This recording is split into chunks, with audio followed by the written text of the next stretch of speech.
Hello, hello. Good morning. I'm an early Friday stream, but I'm just a couple of minutes late here, just getting everything set up um for this and posting and all of that. But yes, I wanted to do this new kind of stream here to talk about the weekly news, everything that has come out about Manchester United for the last week live. Now, my intention is that during the rest of the season, when we're doing regular games and things like that, I'm still going to be doing most all the normal stuff I'm doing, and I want to add this as kind of just like an extra recap show that runs through the whole week and then I can post it as a video on YouTube afterwards. So kind of like a summary of everything that's been out there. One of the reasons we want to do this is, as you'll know if you've been on this platform here, is this platform Big Up is in beta, and so it's new and it's being built. And the guys here, Arjun, who's here in the chat, Ali, and them that I've been working with on this to they want to figure out how can we make this platform like the best place to go for everything when it comes to football and online content for football that's unique, that brings something different to the table, and all of that. It makes it easier for me, but also provides really cool tools for all of you. So obviously we've seen things like the recap AI where we're able to do replays, all of that. We can't do that anywhere else. It's really cool. Uh, they want to add and figure out how we can do more in terms of the news type of content that we do all the time out here. So, lots of ideas. So one of the reasons we're doing this now is they can see how it goes. Um, how I tend to run through things and what kind of tools that they can build. So, just bearing in mind that, as part of the community and with me, we're here. What's really awesome about this platform is we're here essentially building something for us in our image, of what we want. That will provide the best place to hang out, to watch stuff, all of that. Additionally, for those watching who don't log in or chat or anything like that, I have mentioned it, and I think it will be something coming soon where it's easier to just log in via, like your Google account, single sign-on type of stuff, so that you don't have to. Makes it a hell of a lot easier for everybody. I know how lazy we can all be for signing in, so that kind of stuff will be added too. An app will come out at some point as well. I do know that, but they're working on it. It is coming out. So lots and lots of things that will make it a cooler place then it continue to make it better and better, and really, like, in the end, like the place to go for live content for football. And that's the idea. That's what they want. That's what I want. That's what we want. So that's why here and why we're doing this. So for today's video, I've got like 15 tabs. Okay. And it's all kind of basic news from the week that have come out from all different stories.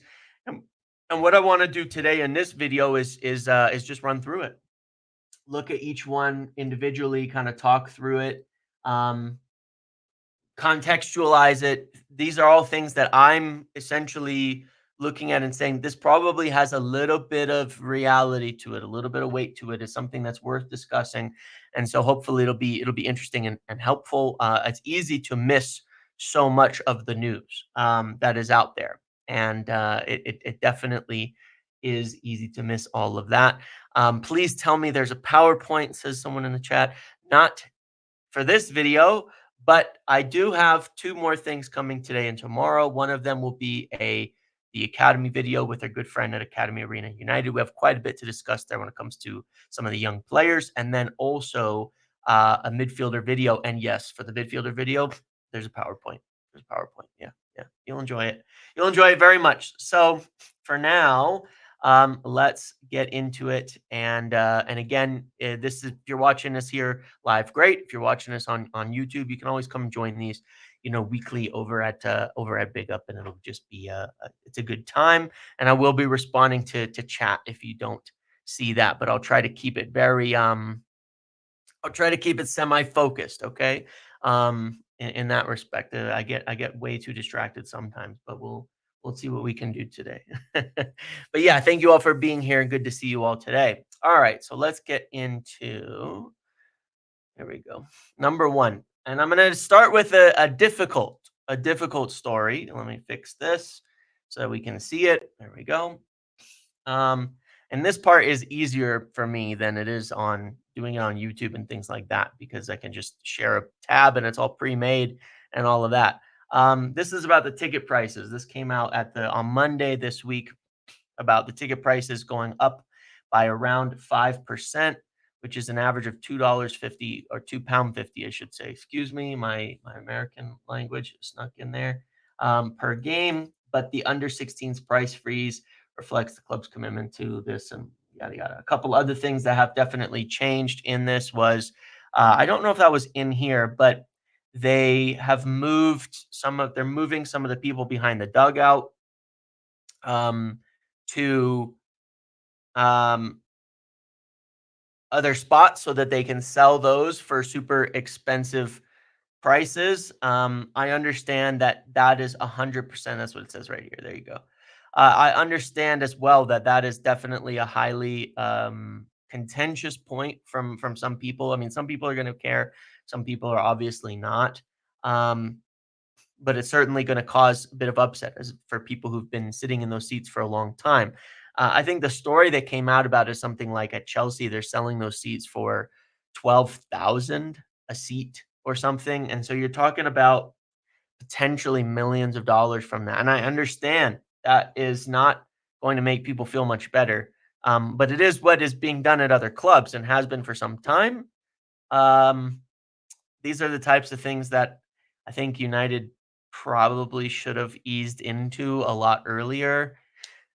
But yeah, I'm not going to say it's right or wrong on that basis because obviously there's going to be people who are losing their seats and that they've had for a long time and things like that. And I'm sure that is not the best feeling. Part of obviously the strategy now for the years to come and in the new stadium is to have expensive seats, things that are going to cost a lot, that help to balance out the rest of the seats staying at the same price, if that makes sense. So you add more and then you charge a lot more for some of them, and that can help to balance out the rest of the seats and have them cost the same. So we'll see on that. I'm sure that one is not people are not super happy about this, but that is kind of story number one. The second story, I can't really show the whole thing. I had a link, but now I don't have a link that totally works for this.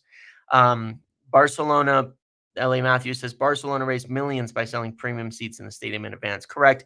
And that will happen in the new stadium. You can bet that they'll be, when they're looking to fund the new stadium. And let's talk about that because that's the next story. This is from Bloomberg, came out earlier this week. Um, and it says that it's a whole story about the 2 billion that United will need. Now, in this story, it says that that a lot of financial bookmakers or what have you say that they believe United could probably get between 1 and 1.5 billion in lending. That's what they could probably get for the stadium. That's what they'll be. Nobody's probably going to give them 2.5 billion for all of this, but they'll probably give them a 1 to 1.5 billion. If you go back to the video that I did last week on this, I broke down how the stadium could be paid for, all the different pieces of it, some of it potentially with debt, some of it potentially with other things. So essentially, United are going to have to um, raise funds for the stadium for a big chunk of it, for sure. And some of that can be equity, some of that can be other things, but things like, yeah, saying, hey, look, in this stadium, we're going to have these premium seats, the front row seats, we're going to be selling those season tickets for enormous amounts of money ahead of time that you can buy, or the front and look, there's no doubt that that's going to upset some people, for sure. But again, that is what every club does. And they will put some of these things on sale ahead of time, charge a lot of money, get the cash up front. And these are some of the things that are going to help buy the stadium, and there's lots of things that they can do with that. So yeah, but this was an interesting piece. It kind of ties into the article. I mean, the video we did last week, that United will need to raise in addition to their, you know, to the 1 billion maybe that they could get as a loan, and that they could afford, mind you, if they do things right. I broke that down in the video as well. How some of the other ways they can raise funds would allow them to afford a certain amount of payments for debt. They are going to have to raise money for this. And so that can be from owner investment. If the Glazers will give equity, that can be from things like, yes, selling season tickets and selling premium seats. It can be from things like selling the naming rights. It can be from, investment groups coming in and wanting to take part and sponsor certain parts of the stadium, things like that. So there's a lot of ways that this will all tie in. The Barcelona deal was 200 million euros for their VIP seats for 20 years. There you go. So things like that. Obviously, hospitality is where that can come in too, where they say, hey, look, we have this whole hospitality section. You buy, I know in US sports, they have like, these boxes, and you can buy a box, and you can even get it named after you. And they may do things like that where there's like some boxes, and by box, it's like just a section of hospitality where it has some seats, and it can say, yeah, that person's going to get their name on it and get 10 seats for 30 years for that box. And they're going to pay us a few hundred million for that and be a part of it. So, stuff like that happens all the time in sports. So, these are some of the ways that United are going to have to raise money in addition to any loans that they get, because the loans are not likely to cover the full amount of money that is available. Let's move on to the next thing here, and I have to make sure that I don't accidentally show something I shouldn't. Okay, we're good. This is from one of the better, I'd say the best journalist in Turkey, talking about a Turkish player. Now it's not in English here, but it basically says a big suitor for Yusuf Akçiçek. Yusuf Akçiçek is a very, very big young center back who plays for Mourinho's team over there. And this fellow from Turkey, who is a very, very good reporter, um, essentially has said that United are looking to make a deal for him this summer, that they're continuing to scout him, and they're very likely to make an offer for him this summer. Now, United have a definite need for a center back.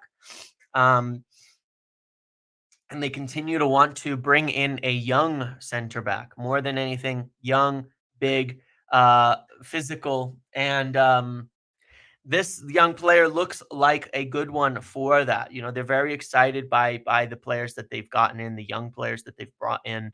Aiden Heaven, who won't be out that long. Lenny Yoro.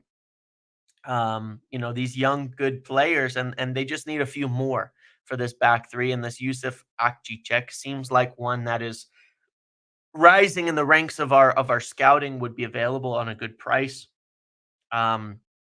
We heard in prior weeks links to another young one like Jimenez in South America, and United are, based on some other stories out there, very, very, very much interested in getting a young center back. And I think this is one that is looking like at the moment, um, this is one that's looking like at the moment to be on the table.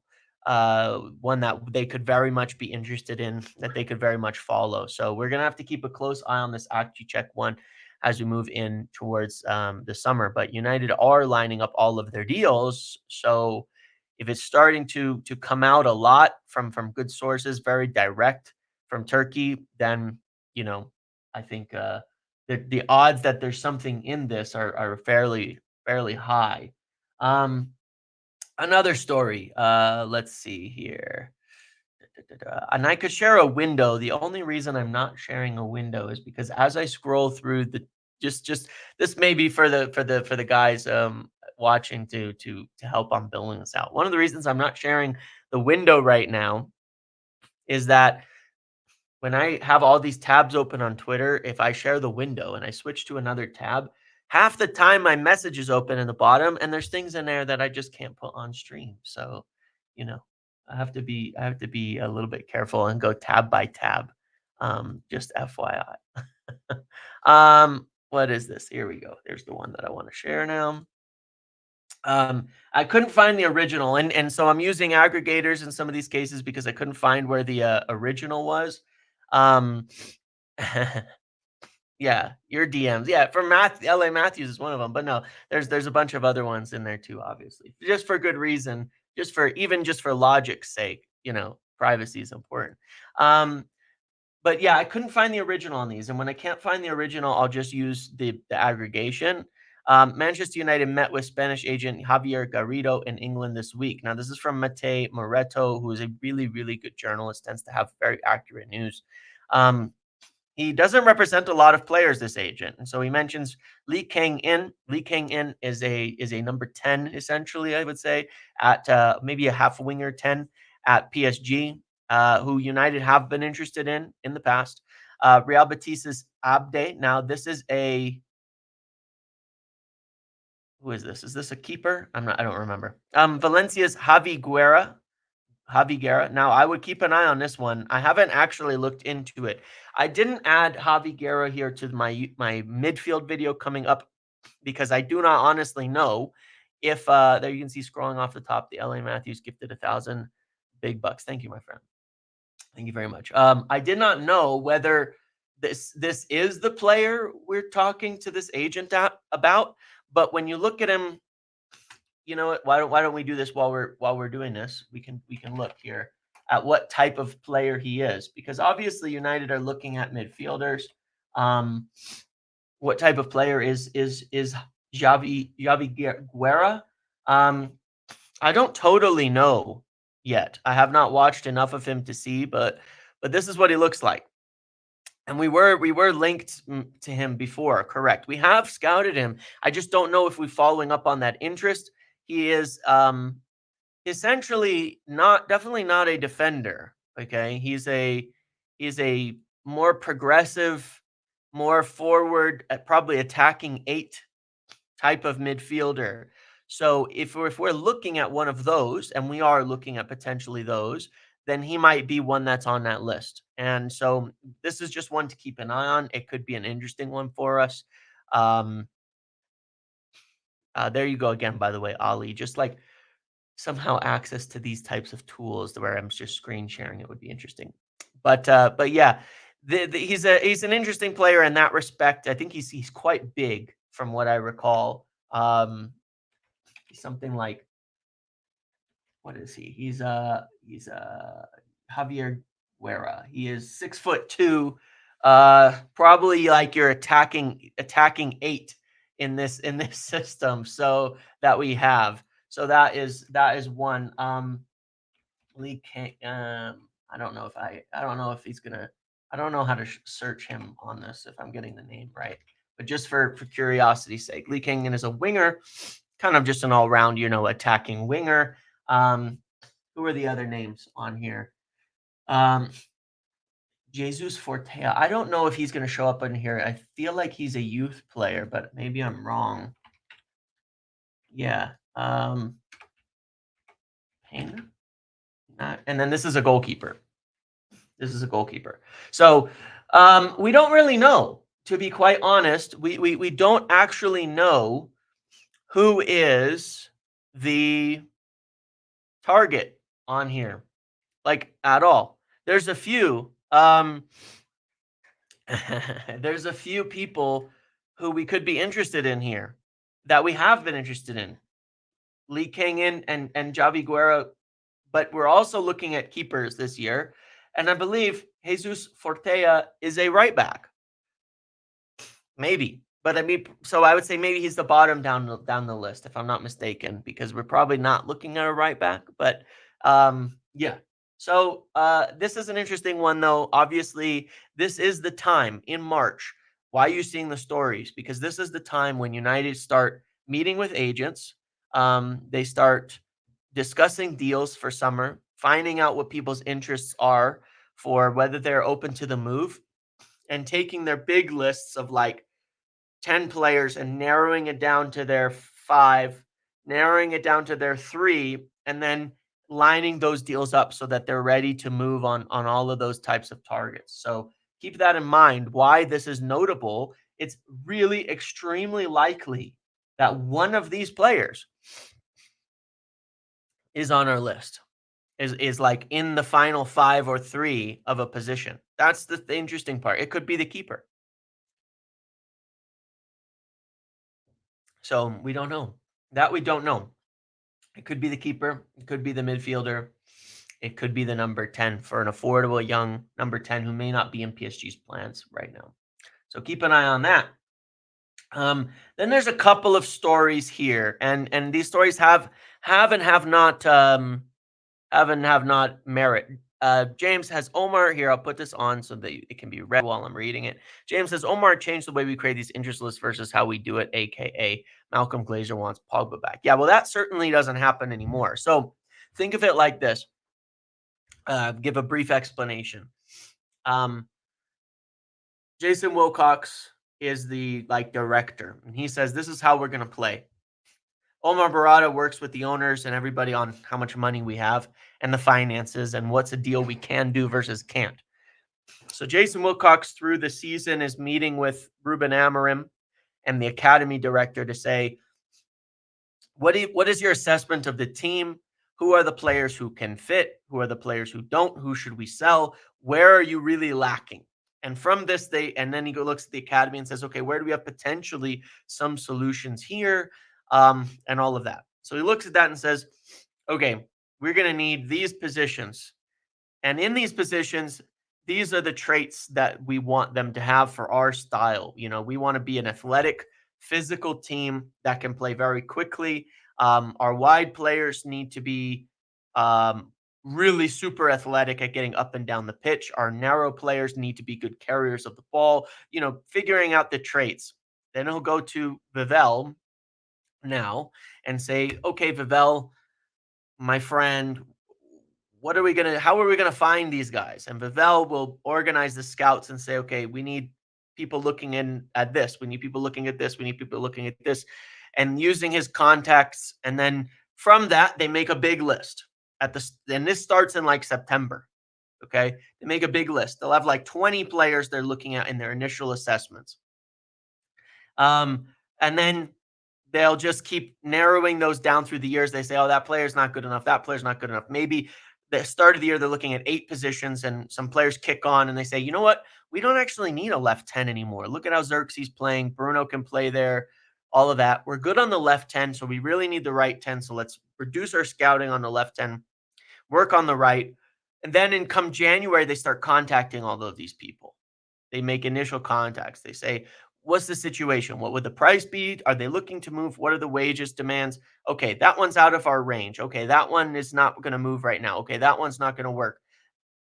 Narrow it down, narrow it down. Come March, they usually have like 3 players in each position where they're saying that's A, B, C, or maybe it's AAA, where it's like these are just 3 players. Whichever one we can get, we get at the best price. Vivel just goes to the Arsenal Academy and recruits from there. Well, that Wilcox might be doing that, and Dalman soon may be. No. But yeah, essentially then it's all narrowed down. So at this stage, what they're usually doing is looking at their final targets and saying, let's start lining these up, getting the right people in place, getting the demands in place so we know the contracts, so we know that they're willing to join, so that they see how they could fit, having discussions even with the manager at times. And then saying, okay, now we're going to approach the clubs on these deals as we get closer to the end of the season or into summer, and be able to move pretty quickly from one to the other. But a lot of times the agents are kind of getting the general fees and stuff in there. So it's all very, very organized. And yeah, do we know who pushed the hardest for Dorgu? I mean, it doesn't matter anymore. That's the thing. I would credit it as a product of the organization, right? Which is that the scouts are identifying, they wanted physical, fast wing back on the left side. Well, that's why they really liked Kirkes. His athleticism and his physical traits are really, really strong. He was really highly liked by scouts. So they said, well, is there a similar one out there who has really good physical traits on that side, who's tenacious, who's strong, who's athletic, and who's physically very good? And then, um, yeah, they found one that they liked and said, "Hey, why don't we just get this guy for half the price of what Kirkes might cost?" And he became an option. And that's how it should work, right? So yeah, that's essentially how it works. So now there's a few stories here on this, and I'm gonna talk through them rather than taking this one like on its own, word. But this is talking about Rasmus Hojlund saying I think he'll move at the end of the season. There's interest from Italy. They're not necessarily convinced. There's interest from Napoli. Wouldn't surprise me if Osimhen comes in the other direction. Yada yada. Um, there was a couple of pieces that kind of came out about this, talking about that. Now, I myself have said, look, they're not 100% convinced of Hoyland. That being said, they're not super likely to sell him this summer. And David Ornstein um, came out with something recently, and he said that the same thing. They're not really likely to sell him this summer. One of the main reasons for that is they're not likely to get the money they would need to sell him this summer. And it's not really going to work in that respect. Is there interest from Italy and Rasmus? Yes. Is there a potential that he could maybe go on loan? Actually, yes. But that would be potentially the ideal situation, is that they bring a striker in, um, and then maybe another young one. Rasmus goes on loan. He can develop. He can play somewhere more. Can come, and then we can see if he can come back into the team, or if at that point then he can be sold. But it's still up in the air. It's still up in the air on this respect. It's going to depend on the offers that are out there. It'll depend on the types of strikers they can get available. It's unlikely that they're going to swap, him for Osimhen. Osimhen at this point is not a likely deal. It's one that is going to require United to finish in a good position in the Premier League. It's going to require them to finish in a good position in the Premier League. What am I saying? To finish it likely in the Champions League positions to be able to afford the kind of money and salaries that he would get.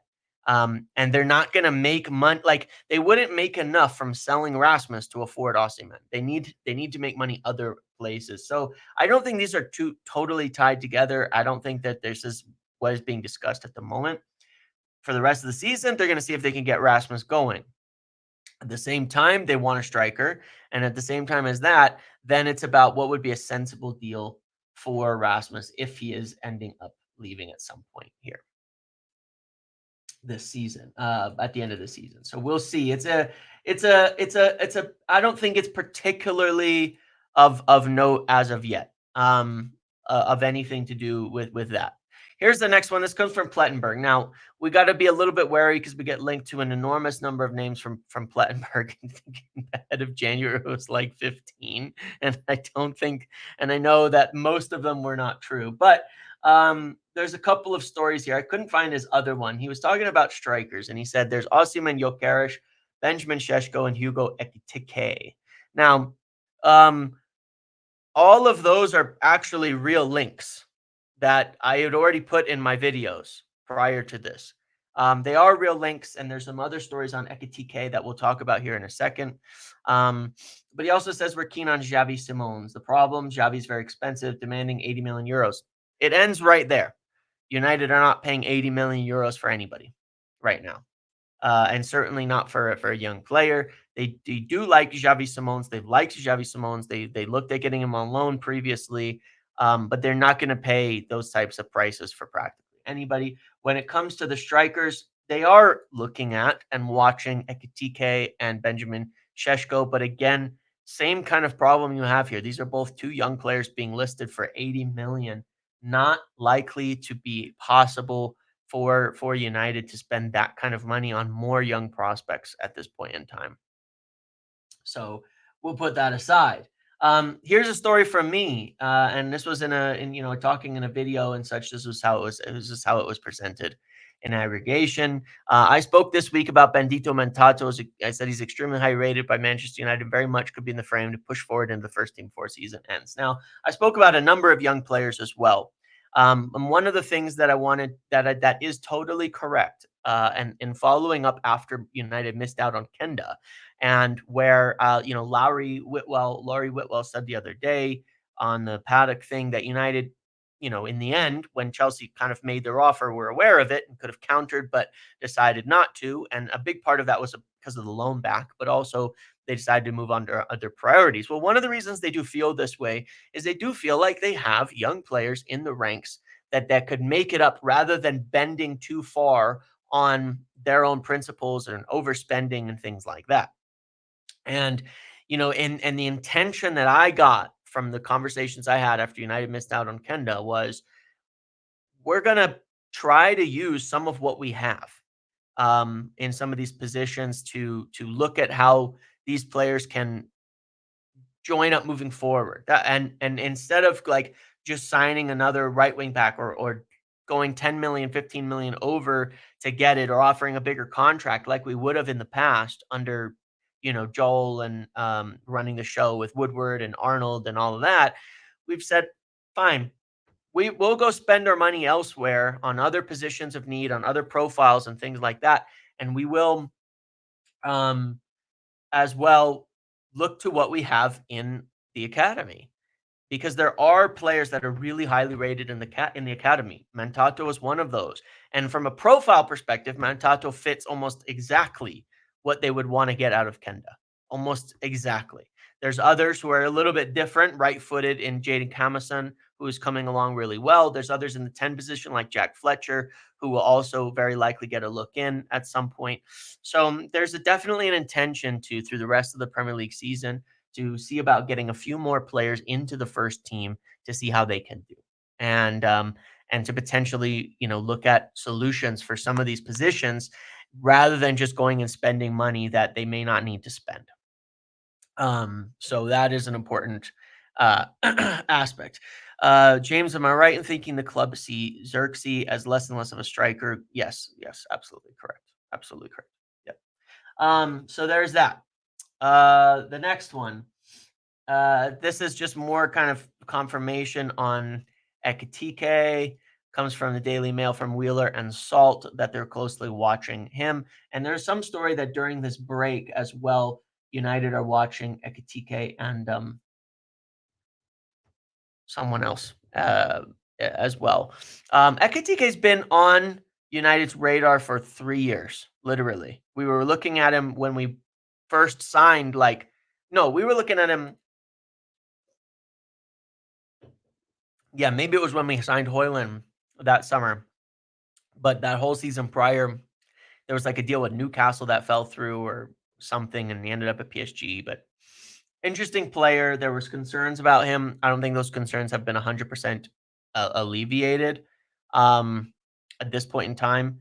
He is doing quite well, but I'd be wary of the cost at 80 million or so, to be quite expensive.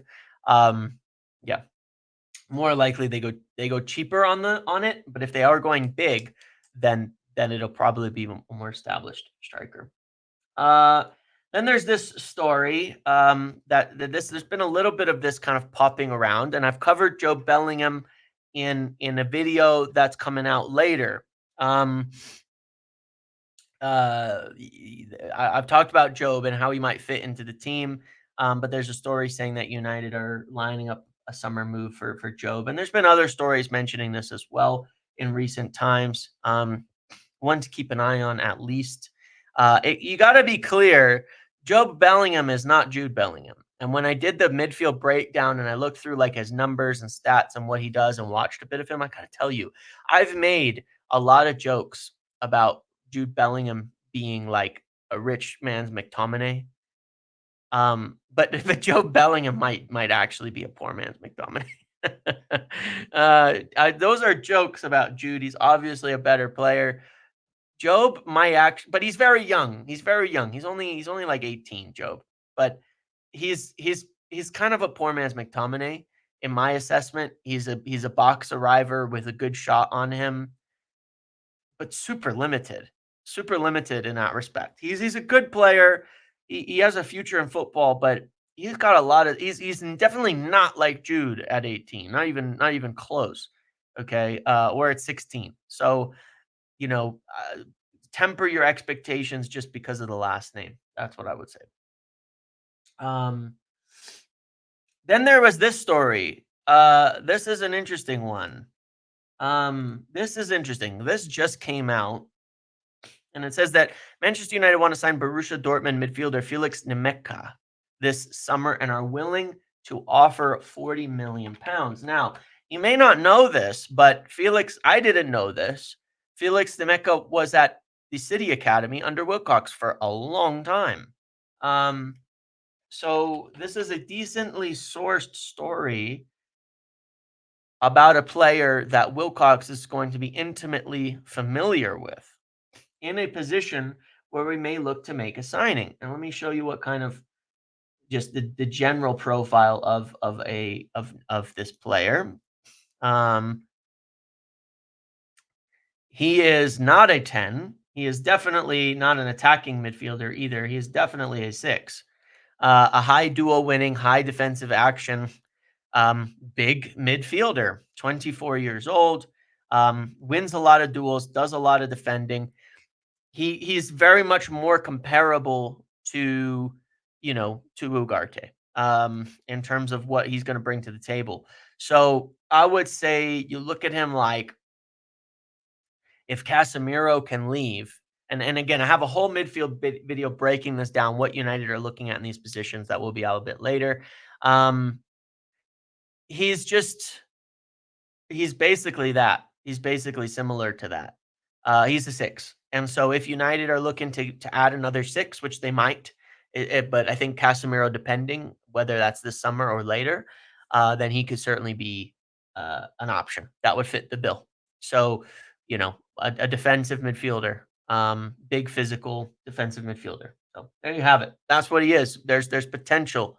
There's potential that this has something in it with the link to Wilcox and all of that as well. Then there's this story, which I think is really, really, I don't know yet about this one.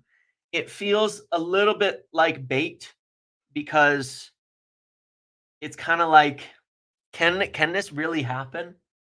Is this really like possible? If it's true, then United should be all over it. Kenan Yildiz from Juventus. This is from DiMarzio, and another story that they may sacrifice him even if they qualify for the Champions League. He's a very, very good player, and he would fit into one of the number 10 positions extremely well, I think on the right or left. Doesn't really matter. I think he could play both sides. But what kind of cost would they be looking for? And is it really possible? Because I don't know. I don't totally understand Juventus' situation. But if you could get him, then he'd be a great one to look for that 10 position. And look, there's options here to work out a deal. He's really good. You'd probably sacrifice, Garnacho or something to bring him in if you could get it. You could sell him somewhere else to afford it. There's potential where you could do the old-fashioned, money laundering swap with Juventus not money laundering, excuse me, totally fair value swap with Juventus when it comes to like Marcus Rashford, because they're looking for goal scorers as well. They need them still, even if they have to move players on. Maybe you could get them to sell Yildiz at a profit. You sell Rashford at a profit. Goes both ways. And both teams get a good financial boon out of that, like we've seen Juventus do with Danilo as well as Pjanic, I think it was. I've done that a few times, and it's fair in football. And you'd be hard to argue, if you did 60 million both ways, 60 million for Rashford, 60 million for Yildiz, you'd be hard to argue that that's not fair value, frankly. So I think it'd be a deal that could suit everybody. I don't totally get how Italy's finances work in the same way, if that actually helps them at this point in time. But regardless, this is an interesting one. Rashford would do really, really, really well there as well. Yeah, he would. And they were one of the teams that had to express some interest. So, one to watch. And if you don't know who he is, I mean, it's an unbelievable player. Um, Definitely when you were saying, is there, about players who excel on the ball in carrying and dribbling, that's definitely Yildiz. He's incredibly talented on the ball. What he does on the ball is fantastic. Obviously, you want to have him up his goal outputs and things, but that will come. He's young. He's 19 years old. Incredible on the ball. Definitely, definitely, definitely a player to watch if he's obtainable for United. So that's a story to watch. Then there's this one, and I've used the archive, so I haven't gone directly to it. Now, I understand the instant reaction to an article from the Sun is to disbelieve it. However, there are people at every paper that have merit to listen to for different areas, and this is one of them. Like it or not. This is from Martin Lipton and Richard Moriarty. Now, these are both journalists who have, whether one likes it or not, very, very direct links to not even except the Sun. They have very, very direct links to English players and people in the Manchester, Liverpool area. So when you're talking about a story on Jarrad Branthwaite, you do actually have to take note of this story. Jarrad Branthwaite is a player that we've liked for some time. We're looking at a left-sided center back. Um, and it says we're still interested in him. We agreed a contract with him last year. We're ready to meet his valuation. It says yada yada. I'm not sure about all of those details. It says he wants to play in the Champions League, but we believe we could get him. Now, United have been following Braithwaite for a very, very long time, as you know, as I've been covering him for like almost 2 years now. They agreed a contract last year. He was pretty much a top target, but Everton were demanding 70 million. We had offered almost 50 million, if I'm not mistaken, last year. Um, what was their max price that we offered last season? Here we go. Let me just share it. I'll share this so you can see. We offered 45 million plus 5 million in add-ons. This is from Ornstein and such, last year. So it's like there's no joke. We had a contract agreed and we made a big offer. 50 million pounds we offered under Wilcox, under Ineos, under Omar for Jarrad Branthwaite. So we obviously value him very highly, and we're looking at a left-sided center back. Still, he has not agreed a contract with Everton.